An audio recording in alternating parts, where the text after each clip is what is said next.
Дамы и господа, добро пожаловать в Центр стратегических исследований при президенте Республики Таджикистан. Неожиданный, якобы неожиданный захват города Кундуза талибами, это была не неожиданность.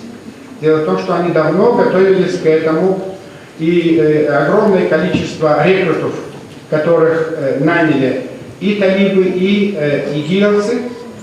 Хочу напомнить о том, что ИГИЛ уже выделил для того, чтобы создать ячейки в Афганистане, $70 миллионов.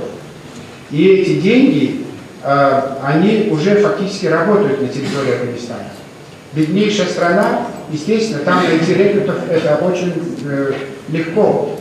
$200 и человек ваш, тем более в Афганистане уже идет почти 40 лет война. У них, у каждого второго афганца профессия это воин. И имея возможность, допустим, если еще финансово их поддержать, то получается, что это будет очень сильная, мощная армия, с которой воевать будет не так просто. Поэтому эти новые угрозы, они являются очень жесткими, к ним нужно готовиться.